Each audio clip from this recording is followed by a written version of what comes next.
What up, Long Beach? Welcome back to your home for everything local sports. It's JJ. And Mike. And Tyler. And this 562 Classic video is brought to you by Naples Rib Company.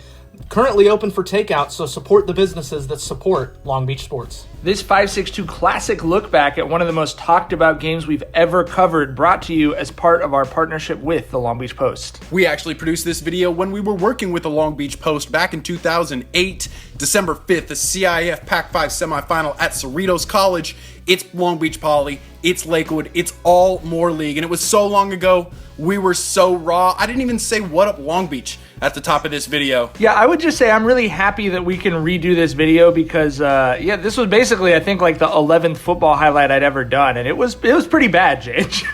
Poly had beaten Lakewood in the regular season when you got guys like Richardson, Fennell, Daly Lyles, Clay, Goforth, Barner, Scroggins, Erno, Stone, Cummings, Utupo, Lampkin, so many guys, just dudes out there, and everything felt so familiar. Even if we were new and this rivalry was new, it felt like old hat. Well, and we were perhaps a little spoiled expecting to see two more league teams in the semifinals regularly, but what a scene it was, and so loud in the build-up to the game with fans on both sides. We just don't get that at Vets, and that's what made the atmosphere at Cerritos College a little bit special for this game, to be at a neutral site, but still so close for both fan bases. They showed up and showed out for this one. Yeah, this is a real emotional throwback, and you want to talk about a lot of life lived since this game. Jerry Stone taking over on the opening drive. Look at the balance. One of the best balanced football players we've ever covered. And Jerry Stone, man, every time I see the guy play, I think about what could have been. So much talent and just unbelievable getting to see him run in this game. George Daly Lyles gets the stop to force 3rd and long and a history-changing play. I mean, if that's 6, this is a different game, but instead it's 3 after almost half the first quarter is gone. Yeah, very different style of football. You're not going to see a Division I semifinal played where both teams are trying to establish the run for 3.5 quarters. That doesn't happen anymore, obviously. Lakewood ready for the ground and pound Poly rushing attack, but the Jackrabbits with a little bit of a wrinkle as they went to the little bubble screens that have become so popular in high school football. Morgan Fennell finding Corey Westbrook and Davion Barner as they split the backs out wide. That Poly backfield was so deep. You talked about Barner and Westbrook, but then Talia Crichton forces the fumble to kill that Poly drive. But then Poly forces a quick 3-and-out for Lakewood, and this bad punt is going to give the Jackrabbits a short porch and a chance to at least tie this game here early on. But we got to shout out the Red Swarm, just a playmaking defense unlike any other. They get the stop, and then they force David Scarr to miss the short field goal. They were just always ready to change the game when they were on the field. Yeah, that was really how, as good as Jerry Stone and Jesse Scroggins were, that defense never got enough shine. And so Jackrabbits trying to play chess out there, going to a 3-man front. Lakewood very happy to hand it to Jerry Stone. Certainly capable of being a power back when he needed to. It was he and Tawan Lucas getting big chunks of yardage on this next drive. Poly, their strength of the team was the linebackers, so they tried to go to a 3-4 look, but that offensive line was good too. You let them get to the second level and they were making it hard to tackle. Jesse Scroggins to Kevin Anderson on the slip screen touchdown. Lakewood up 10-0 early in the second quarter, and I show you the scoreboard because I'm an idiot. Poly going back to their ground and pound, and that worked, and we saw the Jackrabbits do this.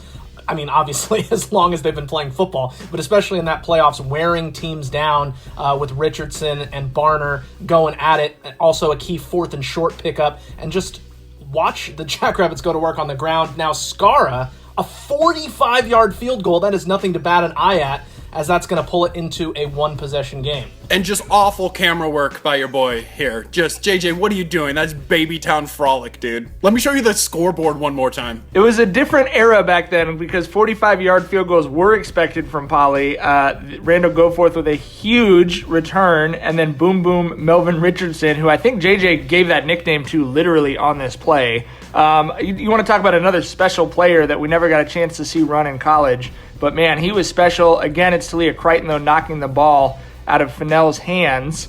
And this was a wild game, man. It really was wild. It went back and forth. The pressure and aggression, though, from the Poly defense was taken to the next level in that second half. We saw it happen so much we were used to it, but that's really what won the game for the Jackrabbits eventually. Oh, absolutely.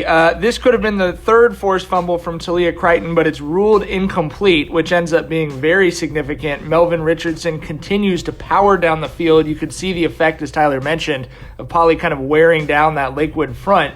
And Melvin Richardson, who has never fallen back in his life ever, could get hit by a garbage truck and would stumble forward for 2 yards.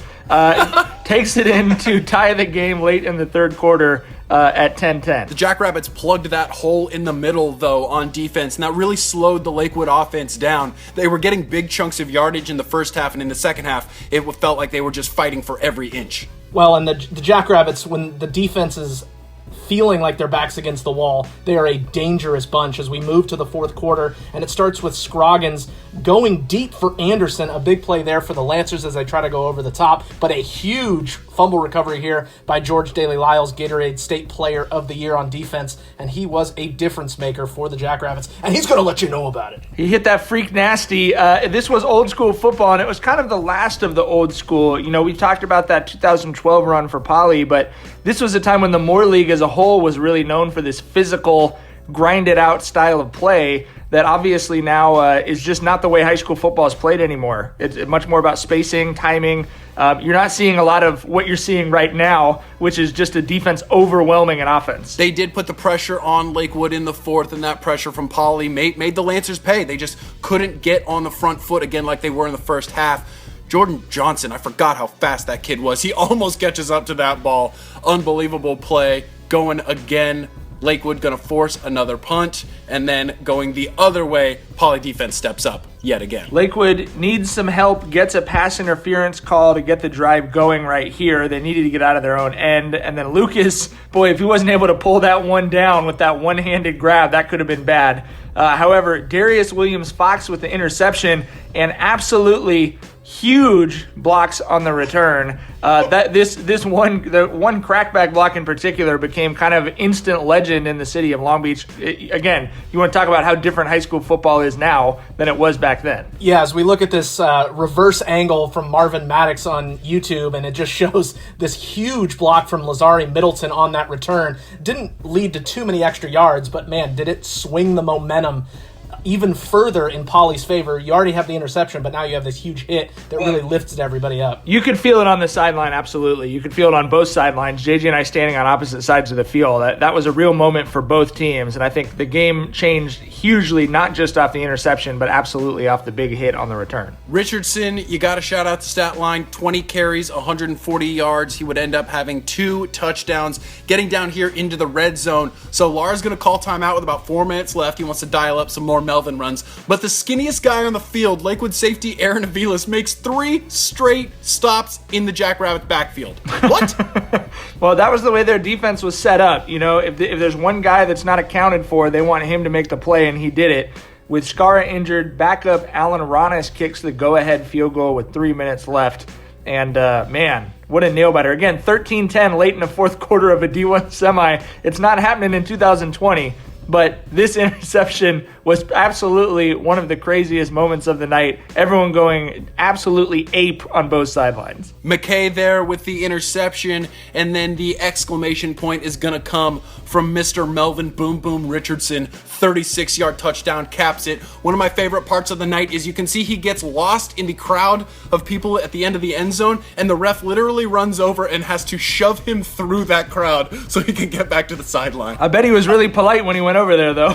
Oh, he was steady mobbing over there and was very respectful of the crew waiting at the end of the end zone as Poly wins 20-10. Jackrabbits did not give up a point after falling behind 10-0 early in that second quarter. Unbelievable defensive performance. So much love and respect between these two programs, and it kind of felt like it was 3 years of epic battles that were chapters of a novel, not different stories. It just kept going and kept going, and I actually did say on this video, it's never gonna be like this again.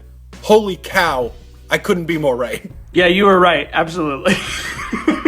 I also think, Mike, you and I kind of decided to do this as our job that night. I remember standing on the field watching Snoop Dogg talk to Jerry Stone, and I picked up a piece of a broken drumstick from one of the bands. I still have that. It's actually in my desk. And it was one of those moments where I was like, if we did this every fall Friday night for the rest of my life, I'd be all right with that. Yeah, it's definitely hard. We started doing these classic videos because everything shut down due to the COVID-19 crisis, and which maybe someone's going to be watching this video in 10 years, this throwback, and they won't remember that happened. I don't know. But it is, we're all missing Friday nights regardless of how good they were, but you, especially when you think back, think on those really the highlights of the career over the last 13 years for us, and this is at the very peak, no doubt. Love looking back at these instant classics, like we said a couple weeks ago. When we film these, we're just thinking it's a regular game, but then when we actually put them up, we're like, okay, we might revisit this. So much fun to revisit that one,